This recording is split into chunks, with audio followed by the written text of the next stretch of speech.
Hola, buen día. Yo soy la doctora Laura Mejía, soy infectóloga pediatra y en esta ocasión vamos a tratar el tema de infecciones del sistema nervioso central. Estas infecciones son bastante frecuentes en todos los servicios, tanto de adultos como de pacientes pediátricos. Forman parte del diagnóstico diferencial de diversos síndromes neurológicos. Todas necesitan una asistencia urgente, especialmente las meningitis bacterianas, que vamos a hablar un poquito más adelante de ellas, y son verdaderas urgencias médicas o quirúrgicas o ambas, ¿no? Entonces, por eso la importancia de este tema. Se pueden clasificar de diferentes formas, ya sea por su forma de presentación o su curso clínico que presenten, de la región del sistema nervioso central afectado o del tipo del agente causal. Recordar que este grupo de enfermedades se produce por una infección secundaria, una inflamación secundaria a una infección, tanto del parénquima cerebral, de las capas de las leptomeninges, así como una invasión e inducción de una respuesta celular de líquido cefalorraquídeo causado por diversos agentes infecciosos. Vamos a empezar con la primera, que es la meningitis bacteriana aguda. Esta es una enfermedad con una alta mortalidad que tiene un alto impacto socioeconómico, principalmente asociado a las secuelas que ocasiona por este órgano afectado, y que la introducción de antibióticos efectivos y unas campañas de vacunación han producido cambios en la etiología y un descenso en la mortalidad bastante importantes. Si bien teníamos ciertas etiologías previas a la vacunación, principalmente por Haemophilus influenza, ha disminuido notablemente y obviamente las complicaciones de pues también. Dentro de la etiología que tenemos en esta afectación, pues vamos a depender muchísimo del grupo etario del que estemos tratando. Nunca va a ser lo mismo hablar de un bebé de menor de un mes a pacientes adultos. Entonces, siempre tendremos que considerar ante qué paciente estamos para poder tener en cuenta cuáles son los principales agentes etiológicos y con base en eso iniciar un tratamiento empírico, pues lo más adecuado posible. Recordar que en niños pequeños, en neonatos menores de un mes de vida, las enterobacterias como E. coli, Klebsiella pneumoniae o Citrobacter, entre algunas otras más, son las que también tenemos que considerar, pues dentro de los grupos, dentro de las bacterias bastante frecuentemente involucradas. Streptococcus agalactis, si bien no tenemos mucho documentado en nuestro país acerca de este agente, es un agente que siempre lo tenemos que considerar, y asimismo Listeria monocytogenes, ¿no? Entonces, estos son los que tenemos que tener en cuenta. Ya en niños más grandes, tendremos que incluir y ya de ahí no podremos olvidarnos nunca de la estrella de la meningitis bacteriana, que es Streptococcus pneumoniae. Siempre lo vamos a tener que considerar junto con otras bacterias como Haemophilus influenza, Neisseria meningitidis en niños más grandes y en adolescentes y en adultos, y dependiendo de la etiología o de la evolución, ¿no? Hablando de una meningitis a lo mejor ya no aguda, sino subaguda, pues tener en cuenta también Mycobacterium tuberculosis, ¿no? Y más en nuestro país, que tiene pues una gran cantidad de casos todavía reportados, ¿no? En el día a día. La forma de la invasión o la forma de cómo es que llegan estos agentes bacterianos a este lugar anatómico, pues principalmente es primaria, hasta en el 85% de los casos, y esta secundaria principalmente una invasión por vía hematógena. También puede ser por vía secundaria o de forma secundaria en un 15%, donde la invasión se hace a partir de un foco contiguo o una inoculación directa, ya sea por alguna cirugía, por algunas fracturas, algunos otros traumatismos directos o algunos otros focos que puedan estar asociados de forma contigua, por ejemplo, una mastoiditis, una otitis o una sinusitis. ¿Qué pasa con esta meningitis primaria, que es la más frecuente? Pues lo que primero que vamos a encontrar y algo que tienen muy en común o que son muy este, mm, similares todas las bacterias de las que estuvimos hablando previamente, pues es de que todas ellas o la mayoría de ellas tienden a colonizar la nasofaringe tanto de pacientes enfermos como de pacientes asintomáticos. Entonces, el primer paso para que esta infección pueda ocurrir es que exista una colonización bacteriana de la nasofaringe, ya sea con o sin infección de esta, ¿no? Es una vez que las bacterias están colonizando esta área de la nasofaringe, pues hay una invasión de los microorganismos microorganismos a la sangre, una multiplicación intravascular del microorganismo y siembra en las meninges, habitualmente por la vía de los plexos coroideos. Esto va a generar una inflamación dentro del espacio subaracnoideo y una inducción del daño de las células neuronales y auditivas. Todo esto pues va a generar cierta sintomatología clínica que va a variar muchísimo también con la edad del paciente, ¿no? Vamos a encontrar lo mismo hablando de las etiologías, pues tampoco vamos a encontrar lo mismo en cuanto a los cuadros clínicos. Principalmente o lo que podemos hacer de forma muy práctica, a lo mejor nosotros como médicos de primer contacto y que no, que tenemos que hacer este abordaje clínico y este diagnóstico diferencial, pues algo muy útil que podemos hacer es diferenciarlo o tratar de incluir a nuestro paciente, en nuestras características clínicas de nuestro paciente, en principalmente estos 4 síndromes. Un síndrome infeccioso, un síndrome de hipertensión intracraneal, un síndrome de irritación meningia y un síndrome de déficit neuronal. Una vez nosotros pudiendo tener o logrando nosotros integrar un diagnóstico sindromático de nuestro paciente, será mucho más fácil poder también tener en cuenta qué agentes etiológicos es más frecuente. Por ejemplo, un síndrome infeccioso, pues lo vamos a ver pues, en un paciente con fiebre, datos de respuesta inflamatoria sistémica o una apariencia tóxica, que entonces nos debe hacer sospechar en que el agente etiológico probablemente sea un agente bacteriano. Si estamos pensando en un síndrome de hipertensión endocrinal, pues pueden ser varias etiologías, pero también considerar a lo mejor pues un efecto de masa, por ejemplo, por un absceso cerebral. Si hablamos de irritación meningia, pues ya eso involucra forzosamente pues una meningitis y entonces eso nos hará teniendo en cuenta pues como los posibles agentes etiológicos a considerar y un síndrome de déficit neuronal también tenerlo en cuenta principalmente en cuadros de encefalitis, ¿no?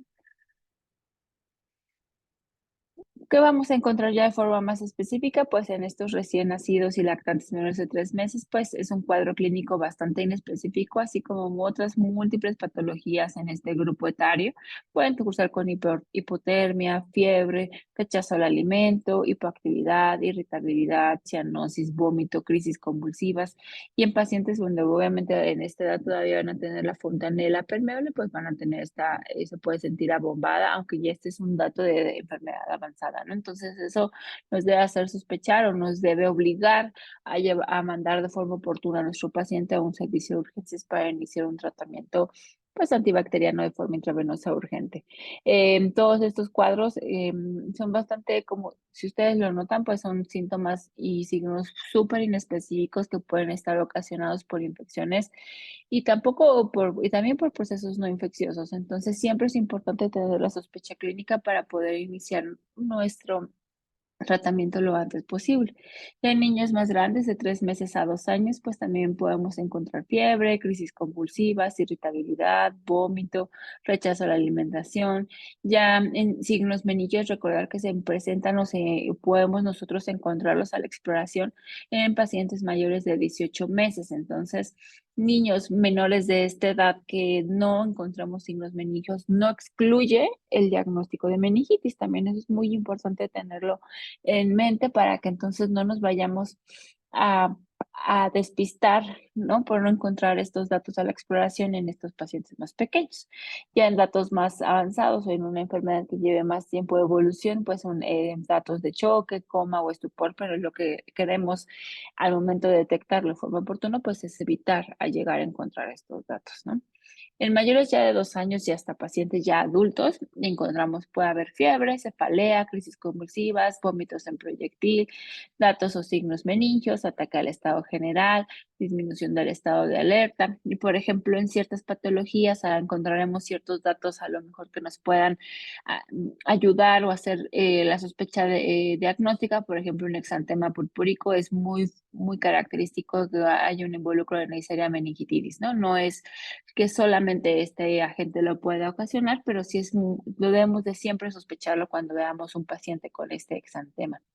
La triada de la meningitis, que es caracterizada por fiebre, rigidez de nuca y alteración del estado mental, se refiere en la literatura que se presenta entre hasta en 40 o 50% de los pacientes. Entonces, nosotros en un paciente de estas edades, ¿no? Ya en de 2 años adelante, pues nosotros si encontramos esto, pues estamos prácticamente ya a la mitad del camino en corroborar nuestro diagnóstico o en tener nuestro diagnóstico clínico, ¿no? Y entonces con eso tendremos que iniciar pues todo el algoritmo, tanto diagnóstico como terapéutico, que vamos a ver más adelante. ¿Cuáles son los signos meningios? Que es muy importante también poderlos tener en cuenta. Como les mencionaba, no se van a presentar en menores de 18 meses, pero una vez de esta edad, siempre que tengamos alguna afectación meningia, siempre los vamos a encontrar. Y una vez encontrados o una vez reportados en la exploración, pues entonces tenemos, ya con esto nosotros hacemos nuestro diagnóstico de una meningitis, ¿no? Una vez teniendo esto en cuenta, pues ya podremos después hacer a terminarle de dar el apellido a esa meningitis, ¿no? Ya así dependiendo la evolución es aguda, subaguda, crónica, o si es bacteriana o viral. ¿Cuáles son estos signos? Pues el signo principalmente de Kerner, que es se coloca al paciente en decúbito supino y se flexionan los miembros inferiores del paciente a 90 grados de la cadera y luego se intenta extenderlos en la rodilla. El signo es positivo, pues si la contracción refleja estos músculos imposibilita la extensión de la rodilla, causando resistencia y dolor. Y el signo de Brunskiski, pues es esta aproximación de la barbilla al esternón durante el examen al momento de evaluar si hay rigidez de nuca o no. Y esta flexión pues refleja, ocasiona una flexión refleja de los miembros inferiores en caderas y rodillas, ¿no? Entonces estos datos nos van a apoyar muchísimo en la exploración. ¿Qué puntos claves podemos dejar o podemos poner para recordatorio en cuanto a la clínica o la exploración física de nuestro paciente? Pues ya lo mencionábamos, esta triada clásica de fiebre, rigidez de nuca o signos meningios que ya comentamos, cambios en el estado mental van a estar hasta el 40 o incluso 50% reportado en alguna literatura. Entonces, ojo con esta triada, siempre que la encontramos, pues como les mencionaba, ya tenemos ca- prácticamente la mitad ya del diagnóstico listo, ¿no? Si a esta triada clásica, si estos tres datos le agregamos cefalea, pues entonces esta posibilidad del diagnóstico se nos incrementa hasta en un 95% de los casos, ¿no? Entonces es bien importante entonces, una buena interrogatorio, una buena semiología y una buena exploración física. La ausencia de alguno de estos signos o síntomas no descartan de todo la infección, esto principalmente en pacientes neonatos, en pacientes inmunocomprometidos y en pacientes en adultos mayores. Entonces también es importante tenerlo en cuenta. Si existe una alta sospecha diagnóstica en estos pacientes, pues muy probablemente tendremos que hacer algún protocolo de estudio, pero la mayoría de estos pacientes van a tener estos datos. Entonces, siempre con nuestro interrogatorio, pues tenerlos muy en cuenta, ¿no? Esta tarea clásica, esta cefalea, tratar de integrar algún síndrome neurológico que habíamos comentado y eso nos va a ayudar muchísimo para poder nosotros tener en cuenta que sí es una infección a este nivel y entonces iniciar oportunamente el tratamiento. Hay algunos datos clínicos que pudieran orientarnos hacia qué agente etiológico estamos pensando.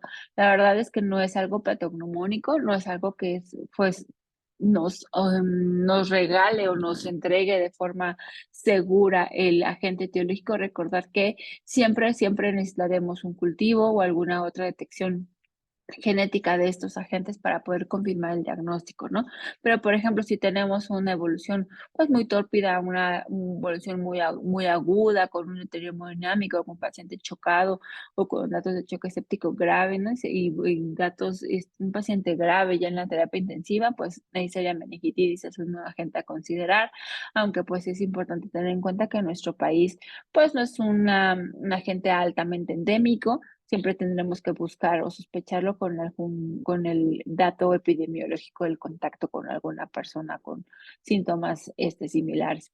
Lesiones cutáneas, ya veamos en la diapositiva previa este exantema purpúrico, aunque también pudiera haber algo mejor, algún enterovirus que produzcan algunas meningitis víricas y que también le causan algún tipo de dermatosis. Si hablamos de un paciente que tuvo una infección pulmonar o alguna otra infección respiratoria previa, pues estreptococcus pneumoniae, morbus influenza, debemos tenerlo en cuenta. Y esto muchísimo más en pacientes que no estén vacunados. Desafortunadamente, en nuestro país, pues uno de las y en muchos otros países, realmente esta es una preocupación a nivel mundial. La pandemia vino a disminuir importantemente las tasas de vacunación o el porcentaje de pacientes vacunados,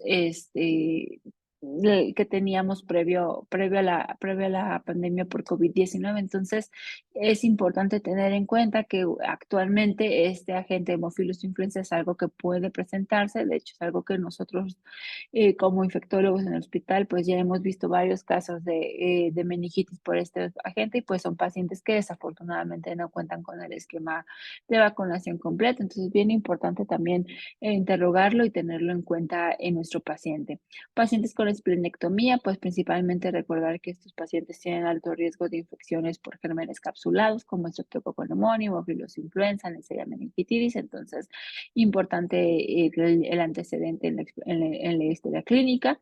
Y pues, por ejemplo, si ya tenemos algunos signos focales como parestesias, paresias, crisis epilépticas, pues también considerar algunos otros agentes. Pero, repito, son solamente orientación diagnóstica, ¿no? Como lo habíamos dicho, no nos dan como tal el diagnóstico, no podemos asegurarlo y dejar un tratamiento dirigido, simplemente nos puede ir apoyando, nos puede ir orientando hacia dónde vamos y para ir enfocando pues también nuestros esfuerzos diagnósticos, pero es una orientación.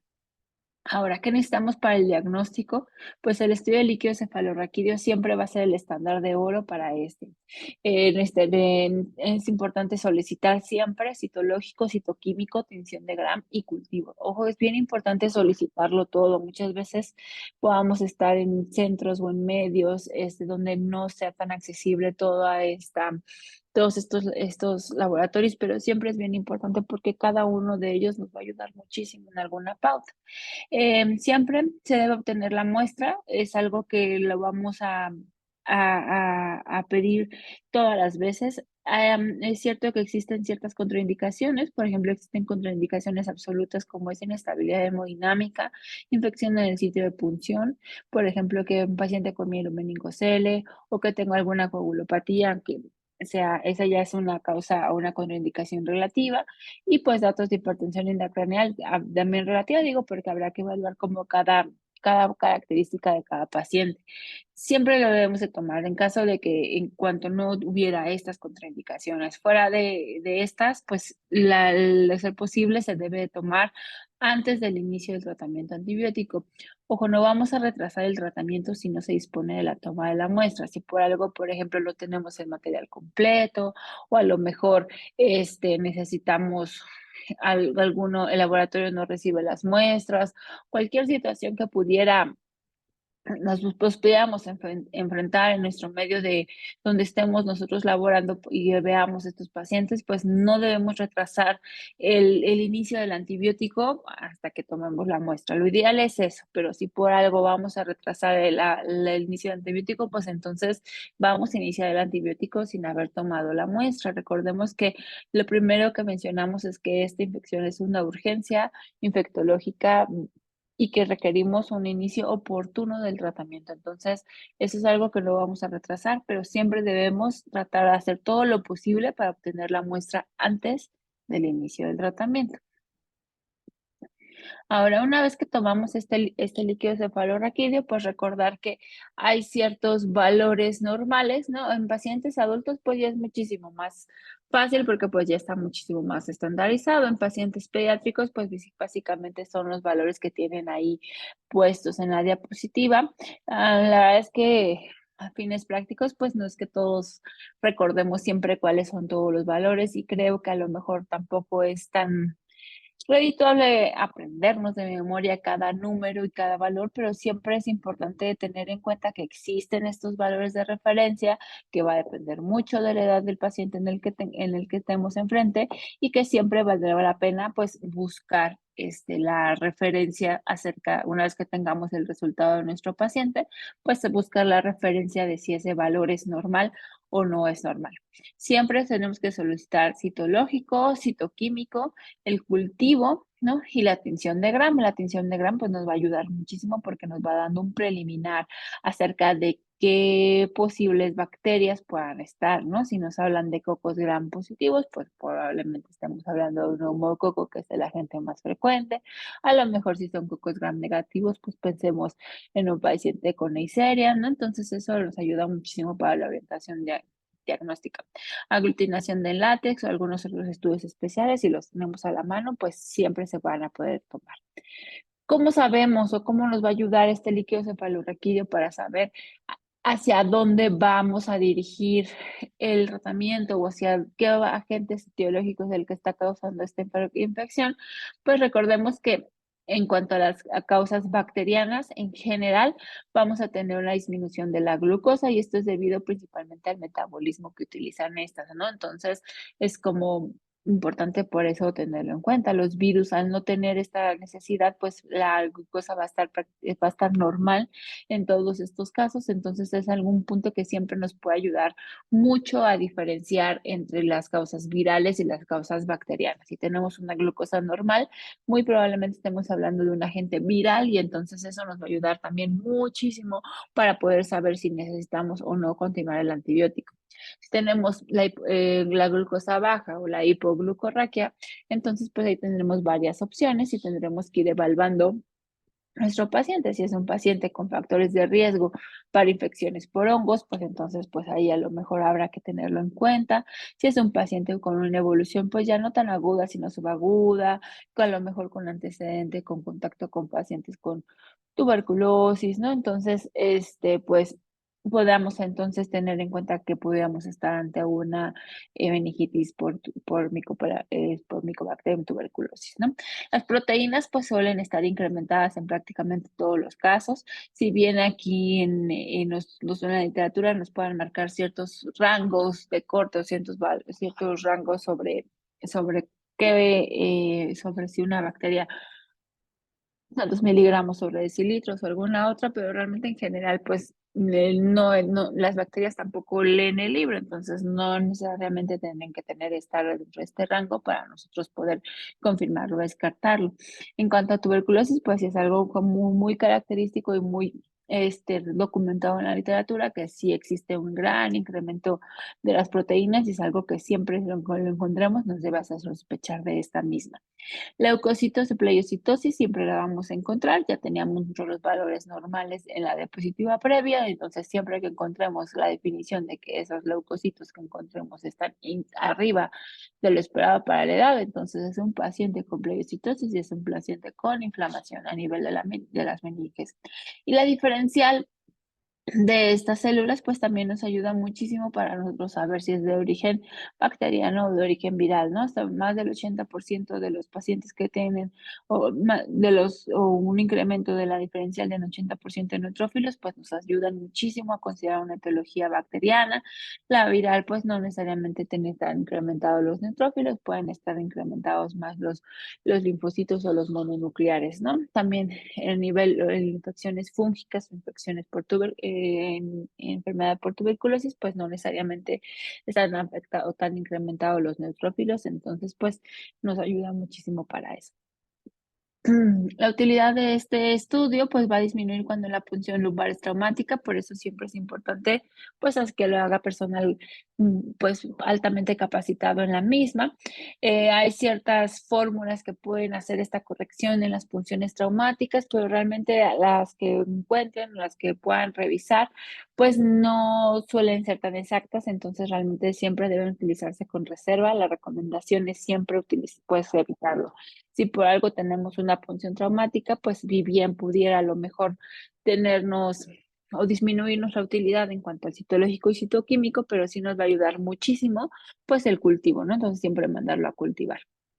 Existen otros estudios, como por ejemplo aglutinación en látex, que es dentro de las ventajas que tiene, pues es que es de muy bajo costo y es útil en pacientes ya que hayan contado con algún tratamiento previo, con la reacción en cadena de polimerasa en líquido cefalorraquídeo, que tiene una alta sensibilidad y una alta especificidad y que actualmente pues es pues bastante accesible conseguirla. Sí tiene un costo incrementado, pero pues nos ayuda muchísimo porque detecta tanto agentes bacterianos, virales y fúngicos. Entonces podemos detectar una gran cantidad de agentes etiológicos con una sola muestra.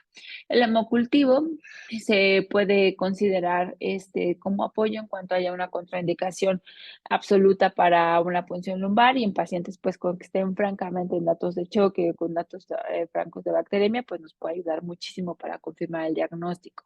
La tomografía de cráneo, pues indicada cuando hay un déficit focal, un estatus epiléptico, hipertensión intracraneal grave o alguna sospecha de absceso o empiema. Eso también nos apoyaremos con este estudio de imagen. El tratamiento, no me canso de recordarles que es una urgencia real, es una urgencia que necesitamos iniciar antibiótico lo antes posible, porque su retraso puede tener un impacto en la mortalidad del paciente y en la morbilidad del paciente. Entonces, ¿qué tenemos que tener? Tres pautas muy importantes para los que debemos de considerar al momento de iniciar el tratamiento antibiótico, pues son medidas generales y de sostén, ¿no? Si evaluar la hidratación del paciente, si necesita algún manejo o alguna corrección hidroelectrolítica, si tiene datos de a lo mejor dificultad respiratoria que requiera un apoyo ventilatorio, pues y el apoyo cardiovascular. Iniciar el tratamiento antimicrobiano empírico y pues las medidas adyuvantes en caso de que cuente con o que tenga datos de hipertensión intracraniana, ¿no? Entonces son estos puntos importantes que tendremos que evaluar de forma inicial en nuestro paciente y ya después de eso, de forma individualizada, pues cada paciente irá necesitando ciertas cosas de todas estas pautas, ¿no? El tratamiento empírico inicial, pues principalmente son cefalosporinas de tercera generación. Las dosis, pues vienen estandarizadas también ya por kilo de peso en pacientes pediátricos, ¿no? Y también en pacientes adultos, pues ya está estandarizada la dosis. Importante que tiene que ser un tratamiento combinado, ¿no? En pacientes menores de 3 meses dejamos ampicilina principalmente por el riesgo de listeria y de estreptococos agalactin. En pacientes ya mayores, pues dejamos la cefalosporina en tercera generación y agregamos glucopéptido, principalmente vancomicina. ¿Por qué? Porque recordemos que existen ciertas cepas de neumococos resistentes a cefalosporina en tercera generación y pues requerimos también cubrirlas en lo que tenemos el aislamiento que nos corrobore, nos descarte esta resistencia. Importante que las dosis son a dosis menilla, son dosis altas, son el intervalo de la posología, pues son más frecuentes que a lo mejor en otras indicaciones que usemos estos antibióticos y siempre tendremos que dejarlo de manera combinada, ¿sale? Una vez ya que tengamos el cultivo o que tengamos el reporte de algún agente etiológico en particular, pues ya podemos hacer algún ajuste o algún tratamiento dirigido. En cuanto a esta antibiótico-terapia administrada 1 o 2 horas antes de la obtención del líquido cefalorraquídeo, realmente no disminuye la sensibilidad diagnóstica del cultivo si se realiza junto con hemocultivos. Tampoco disminuye la sensibilidad de la aglutinación de partículas de látex y el antibiótico tarda más de 12 horas en esterilizar el líquido cefalorraquídeo, por lo que es importante, obviamente, iniciarlo de forma oportuna y que también recordar que los cultivos pueden ser positivos en las primeras horas del tratamiento. Entonces, por eso le digo, lo ideal siempre será tomar la muestra antes del inicio, pero si por algo no, pues iniciar el antibiótico y en la brevedad tomar la muestra en cuanto se pueda o cuanto sea posible. Las complicaciones las podemos dividir principalmente en agudas, subagudas y crónicas. Las agudas las encontramos en pacientes que en las primeras 72 horas después del iniciado el cuadro, que son edema cerebral, choque, coagulación intravascular diseminada, estado epiléptico, trombosis. Las subagudas de 3 a 7 días, donde ahí pues también podemos encontrar trombosis, higromas, algunos síndromes neuroendocrinos y principalmente. Y las clínicas mayor de 7 días, pues ya datos de hidrocefalia, abscesos cerebrales, hipoacusia o algún déficit ya focalizado. En cuanto a la encefalitis viral, recordar que este es un proceso inflamatorio del parénquima cerebral, principalmente asociado a manifestaciones neurológicas. Es una enfermedad con altos costos de hospitalización y gran impacto debido a las secuelas que puede presentar, lo que llegan a presentar. La mayor incidencia es en menores de 1 año y en mayores de 65 años. La principal causa suelen ser virales. Se refiere a la literatura que va desde un rango desde 35% hasta el 65% de todos los casos. En cuanto a estas etiologías virales, pues hay muchísimas que pudieran tener un cuadro o pudieran cursar con un cuadro clínico de encefalitis. Dentro de las más frecuentes que tenemos en nuestro medio, pues serían principalmente herpes virus y enterovirus, pero hay muchísimos otros más, ¿no? Y va a depender muchísimo de la gente o del paciente en el que estemos tratando. Si son pacientes inmunocomprometidos, pues el VIH, pues sí, solo el VIH puede producir este deterioro a nivel neurológico, puede dejar o puede hacer que se asocien ciertos otros agentes, ¿no? Pacientes a lo mejor inmunocomprometidos, sospechar citomegalovirus, Epstein-Barr, varicela, parotiditis, pacientes que vivan o que estén en zonas endémicos, por ejemplo, para dengue o algún otro virus del Nilo Occidental o algunas otras encefalitis asociadas a vectores. Entonces, eso es importante considerar dependiendo del paciente. Si bien es cierto que también hay otras causas no virales que puedan producir encefalitis, ¿no? A lo mejor algunas bacterias, algunos parásitos, incluso encefalitis autoinmune también puede ser parte del diagnóstico diferencial, esto muchísimo más en pacientes adultos, entonces importante también tenerlos como dentro del mapa, pero lo que más tenemos que pensar, o lo primero que tenemos que pensar cuando estemos ante un paciente con una encefalitis, es que va a ser de una causa viral. Hasta un 60% de los casos no se logra identificar este agente, por lo mismo que se trata de agentes virales que suelen ser un poco, a veces más difícil la detección microbiológica. ¿Cómo se presentan estas encefalitis? Pues principalmente por un síndrome encefálico que está caracterizado por fiebre, crisis convulsiva, cefalea, alteración del estado de alerta o cambios en la personalidad. Esto es algo muy característico, más en pacientes adultos es muchísimo más fácil poderlo interrogar y poderlo pues detectar. En pacientes pediátricos, pues la irritabilidad también es un dato que siempre debemos de tener en cuenta.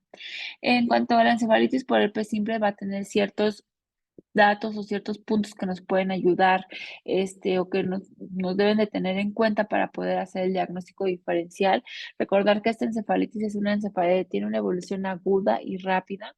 También cursan con fiebre, con cefalea severa, con crisis convulsivas, confusión, estupor y coma, que pueden evolucionar a la defunción del paciente si no se tiene un tratamiento de forma oportuna. Es menos frecuente en edad pediátrica, es más frecuente en pacientes adultos, pero este cuadro tan agudo y tan torpido es algo que tenemos que tenerlo en cuenta para poderlo iniciar, porque es de las pocas patologías en donde sí tenemos un tratamiento antiviral específico que nos puede ayudar. El diagnóstico, pues punto número uno, como lo hemos estado mencionando, la sospecha clínica debe ser la base para poderlo tener en cuenta. Lo vamos a corroborar con el estudio de líquido cefalorraquídeo, que ya comentábamos cuáles son las características de este líquido, ¿no? Una glucosa normal, va a haber pleocitosis, estas células van a tener predominio mononucleares, ¿no? Y va a haber incremento de las proteínas y pues la detección pues básicamente va a ser con la detección del material genético en un panel viral por medio de una PCR. En encefalitis por herpes también pueden encontrarse eritrocitos en núcleo cefalorraquídeo y esto principalmente en una punción o donde nos ayuda muchísimo más para las sospechas diagnósticas en punciones no traumáticas. Si encontramos eritrocitos, eso nos tiene que dar como una bandera roja o un dato de que pudiéramos estar cursando con este agente, entonces para tenerlo en cuenta en cuanto al tratamiento. Estudios de imagen, pues podemos tomar o podemos solicitar resonancia magnética, que es el estudio de elección, sin embargo, pues no, a veces no es tan accesible, es pues más costoso que algunos otros y pues dependiendo de la edad del paciente va a requerir incluso a veces esta sedación. Entonces, pues muchas veces por eso no se solicita de primera instancia. En este estudio lo que podemos encontrar pues son cambios generalizados o localizados dependiendo del agente etiológico que estemos tratando. Y algo que característico también en infección por herpes simple, pues es esta alteración a nivel del temporal, del lóbulo temporal. Entonces, esto ya nos va dando varias pautas, tanto en el líquido cefalorraquídeo, tanto en la clínica o en los estudios de imagen, que para poder hacer la sospecha de este agente viral en específico. El tratamiento principalmente en la mayoría de estos agentes va a ser manejo de sostén. Es un soporte hidroelectrolítico en caso necesario, un soporte respiratorio en caso necesario. Si el paciente acude con crisis convulsivas, pues iniciaremos un tratamiento anticonvulsivo. En caso de los antivirales específicos, pues solamente tenemos específico para herpes simple, varicela y cetomegalovirus, ¿no? Podemos iniciar tanto para herpes como varicela, pues aciclovir intravenoso. Para citomegalovirus tenemos ganciclovir igual intravenoso. Para el resto de los virus realmente no existe un tratamiento antiviral específico. Puede haber varios estudios o varios ensayos clínicos donde puedan estar en investigación algunos tratamientos para, ya sea con aciclovir o con aticlovir para algunos otros virus, pero realmente no hay nada pues que nos pueda apoyar la sugerencia de darlos en esos casos, ¿no? Entonces, por eso es importante nada más considerarlo en cuanto a la sospecha clínica de herpes, ¿no? Si nosotros pues, tenemos un cuadro clínico de una varicela, pues también de iniciar de forma dirigida al aciclovir y pues cuando tengamos la sospecha en un paciente principalmente inmunocomprometido, pues la aciclovir también. Y ya por último, el absceso cerebral. Es una infección poco frecuente, pero bastante grave y potencialmente mortal. Puede ocurrir en el parénquima cerebral, en el espacio subdural o en el espacio epidural y puede originarse de infecciones de un sitio continuo, ya sea, por ejemplo, una osteomielitis, una otitis o una mastoiditis, por alguna anomalía vascular subyacente, por ejemplo, una enfermedad cardíaca, principalmente enfermedades congénitas, o algún procedimiento neuroquirúrgico o pues en bastantes casos pueden llegar incluso a ser criptogénicos, ¿no? Esto quiere decir que no lo vamos a encontrar la causa de qué fue de dónde fue el foco primario del absceso, ¿no? Esto es importante tenerlo en cuenta, ¿no? Porque pues si nosotros tenemos una causa primaria un sitio continuo, que fue lo que causó el absceso, pues tenemos que tenerlo en cuenta porque necesitaremos también dar tratamiento a esta infección primaria que formó el absceso. Si nosotros solamente damos tratamiento para el absceso y no tratamos esta infección de este sitio continuo, que fue lo que le ocasionó, pues muy probablemente ese paciente va a tener una recidiva del absceso. Entonces, por eso es bien importante saber o buscar de dónde fue la etiología de estos para poder nosotros hacer un tratamiento completo del paciente. Esta infección focal pues comienza como un área localizada de cerebritis y finalmente termina en una colección de pus rodeada por la cápsula bien vascularizada. Entonces, con base en esto, pues tenemos ciertas etapas que son 4, que las dividimos en cerebritis y en cápsula. Cada una de ellas, pues se la dimos en temprana y en tardía. Esto es importante también tenerlo en cuenta a nivel de tomográfico, a nivel de estudios de imagen, pues nos va ayudando muchísimo a saber en qué momento podamos detectarlos o no. Entonces, la cerebritis temprana se empieza o se detecta, bueno, la podemos observar en los primeros 3 días del iniciado el cuadro, posteriormente la cerebritis tardía de los 4 a los 9 días, la cápsula temprana de los 10 a los 13 días y la cápsula tardía ya mayor de los 14 días. Entonces, esto quiere decir que nosotros si empezamos o sospechamos un absceso cerebral, pues podamos verlo a partir de los 10 días aproximadamente en un estudio de imagen, ¿no? Antes de eso, si bien el paciente pueda ya tener síntomas o pueda ya tener alguna otra sospecha, pues no vamos a encontrar como tal la cápsula a nivel de un estudio tomográfico o una resonancia. Entonces, sí puede detectarse, ¿no? Probablemente, pues, estos datos pues, a lo mejor ya con una más experiencia al momento de analizar o observar tomografías, pero entonces la sospecha clínica tiene que ser muy, muy importante, ¿no? Estos son a nivel celular, qué es lo que pasa en cada una de las etapas, ¿no? Y entonces veamos cómo en estos estudios, pues a lo mejor no está tan del todo delimitado, tan fácil, ¿no? Poder hacer la detección, ¿no? Obviamente todo empieza con un filtrado inflamatorio, principalmente polimorfonucleares, ya después de esto, pues se van agregando macrófagos, fibroblastos en la periferia, y pues ya cuando tenemos la cápsula, pues ya se empieza a formar esta parte de la cápsula con colágenos por los fibroblastos y ya una vez teniendo pues esto, pues el absceso maduro, pues se desarrolla esa cápsula ya un poco más gruesa que lo logramos delimitar de forma más específica en los estudios de imagen, como observan aquí en su pantalla. El origen más común de esta infección, al menos en niños, sigue siendo pues una infección craneal directa o indirecta que surge principalmente de oídos medios, senos paranasales o dientes. Entonces, por eso es bien importante siempre interrogar antecedentes si estuvo con alguna sintomatología respiratoria, si ha tenido antecedentes de sinusitis o antecedentes de otitis, porque es algo que siempre debemos de considerar. En pacientes adultos, las caries dentales también son datos importantes que debemos de tener en cuenta para la posible patogenia de estos abscesos. En general, cuando vienen de estos focos continuos, suelen ser solitarios y suelen ser superficiales, y eso también nos tiene que dar la pauta o la ayuda clínica de que tiene un foco directo asociado, ¿no? Cuando la inoculación es metastásica o a fuentes extracraneales, ¿no? Siempre tienden a ser múltiples, entonces eso nos puede ayudar a saber que ese absceso fue por vía hematógena, ¿no? Principalmente se pueden encontrar pues en el riego de la arteria cerebral media, y entonces eso también es una gran sospecha pues clínica en cuanto a de dónde puede estar originándose el absceso, ¿no? Y entonces con base en eso, pues también tenemos varias pautas que nos pueden ayudar a tener como apoyo, ¿no? Obviamente siempre vamos a tener que determinar que corroborarlo con los estudios de imagen y la historia clínica completa, así como la exploración de nuestro paciente. Pero, por ejemplo, si estamos ante una sospecha de una sinusitis, pues el lóbulo frontal puede estar afectado dependiendo del seno paranasal afectado. Y si tenemos este lóbulo frontal afectado, pues podemos encontrar cefalea, cambios conductuales, alteraciones del habla, alteraciones de conciencia, ¿no? Entonces, si encontramos estos datos a la exploración física, pues ya podemos ir viendo qué lóbulo puede estar involucrado, ¿no? Si tenemos una otitis crónica o una mastitis, pues lo más probable es que el lóbulo temporal esté involucrado, y entonces ya tendremos algunos otros síntomas neurológicos asociados. Por ejemplo, infecciones dentales, el lóbulo temporal, que ya habíamos, quizá comenta arriba ya los síntomas involucrados. Si está el trauma craneal, pues obviamente va a estar relacionado al sitio de la lesión.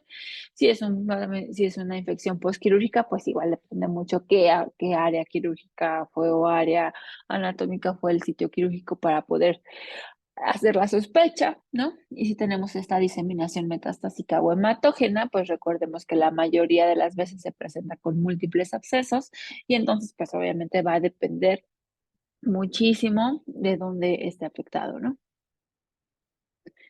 La etiología, la mayoría de ellas, estos abscesos van a ser causas bacterianas, entre de ellos el Streptococcus va desde el 60 al 70% de los casos.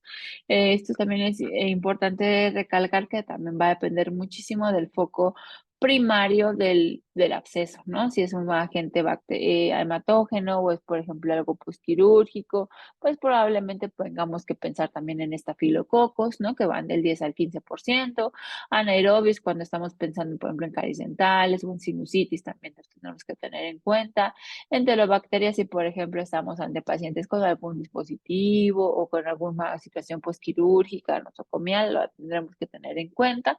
Y en inmunocomprometidos, pues los hongos también tienen que estar involucrados, pero siempre, siempre tendremos que ir a la par de qué foco fue el primario para nosotros con base en eso tener en cuenta qué posibilidades hay, ¿no? Y de estos, pues hay muchísimos agentes, ¿no? O sea, dentro de los anaerobios, pues principalmente los que colonizan la cavidad bucal son los que están mayormente involucrados. Dentro de los aerobios o microaerofílicos, pues también encontramos estreptococos, estafilococos, hemófilos, incluso en pacientes ya con alguna otitis crónica, pseudomonas.